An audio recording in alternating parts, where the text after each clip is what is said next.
UDOF shares this view and noted that there, in fact, has only been one significant divergence of opinion since he's been president, in which he pursued a different course than that which was recommended by the faculty, and he explained his reasoning for that.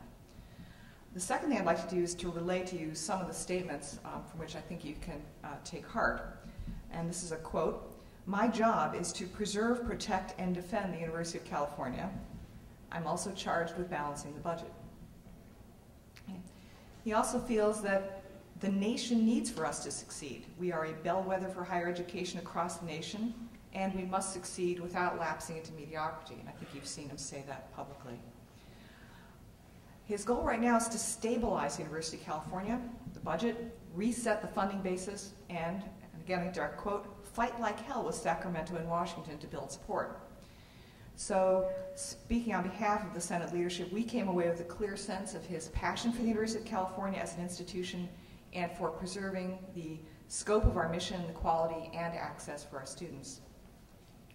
The third point I'd like to make actually hinges on something that will come up later this afternoon, and unfortunately I won't be able to participate in the second part of the panel. I understand there's going to be a discussion of the Tarico bill, AB 656, which would create a new gas and oil severance tax, and that those funds would be designated for higher education funding in California. I wanted to let you know that in yesterday's Q&A, President UDOF commented specifically on this pending legislation, and so what I would like to do is relate to you what he said and assure you that I am neither endorsing nor refuting what he said. I'm simply relating what he conveyed to us. First, make no mistake about it, UDOF is very serious and interested in getting more money for the University of California. Second, he said that under certain conditions, the University of California would support this bill, but in its current form, he feels the bill has serious flaws. And let me list those for you. One, he feels, is that 60%, this is in its current form, 60% would go to Cal State and 30% to UC. Chancellor Charlie Reed, the CSU leader, wants a 50-50 CSU-UC split, and UDOF would support that. Second, he feels that the bill needs a maintenance of effort provision. What that would mean is that there would be no decrease in other money that goes to higher ed should this new tax and revenue source be available. And the current wording does not require a decrease, but it does not forbid it. So that's an important distinction. The bill also requires a separate board that is outside of the University of California that would allocate the money. And UDOF doesn't think that's a very good idea.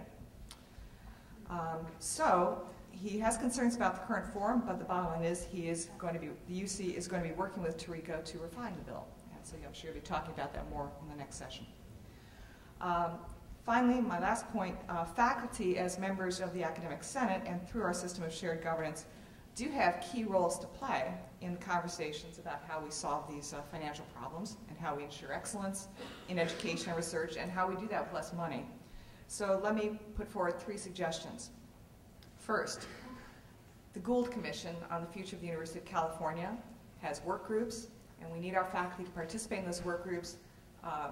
The Senate here has nominated a superb slate of candidates for those work groups, and I look forward to a number of appointments.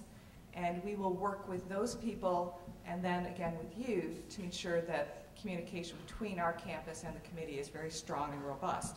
Our creativity has to be brought to bear on solving these problems. The second thing, we need to be effective advocates, and I'm speaking to all of you in the audience, staff, students, and faculty.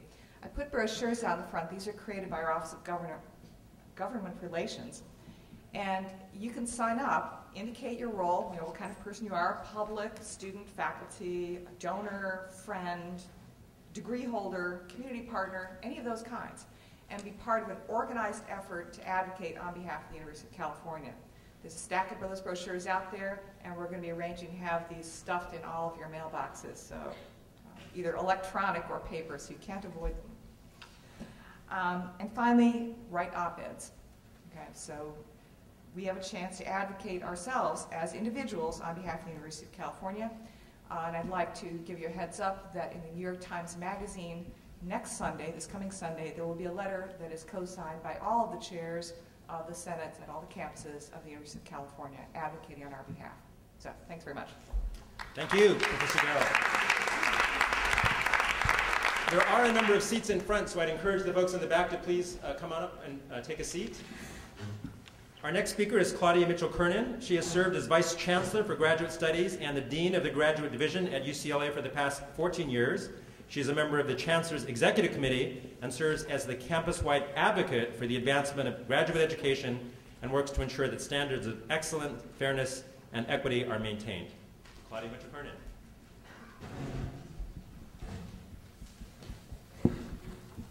I'm going to stand because my remarks are prepared and it's easier for me to present them from a standing position than sitting. I also hope you'll excuse me for reading, but it's a mode of self-discipline. I want to start by saying that for nearly 2 decades, it has been evident that public universities are faced with a common challenge: how to maintain and enhance quality in an era of scarce resources, a period where state appropriations are a declining share of the university's annual budgets.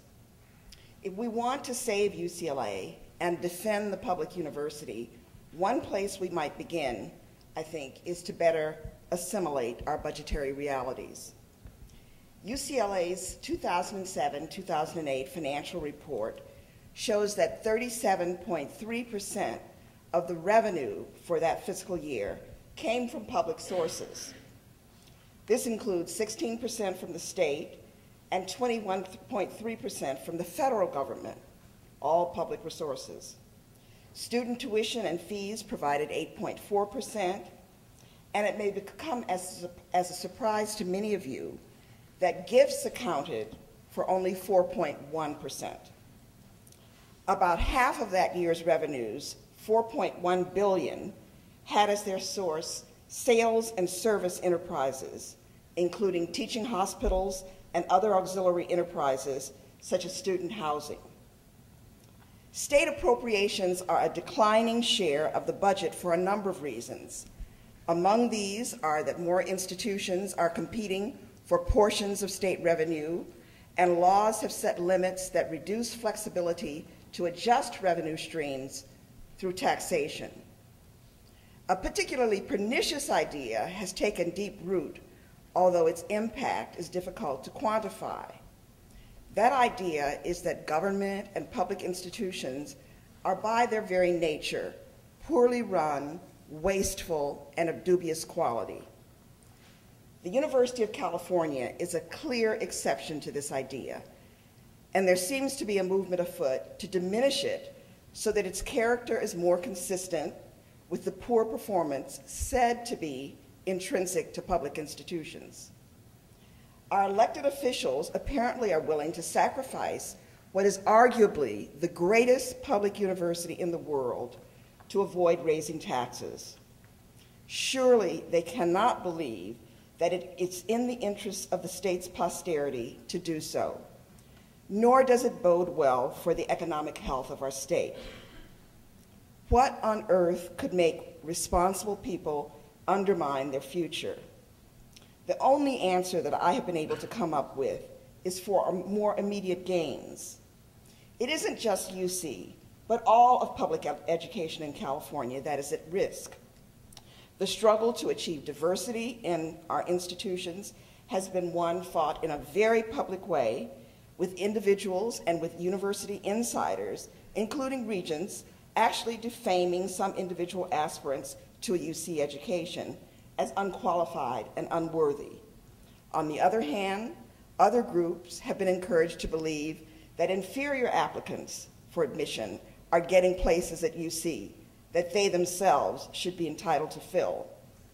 This very public and often ill-informed debate has not endeared us to our electorate. As a land-grant institution, we have a public service mission, and it too has been the subject of implicit, if not explicit, redefinition over time.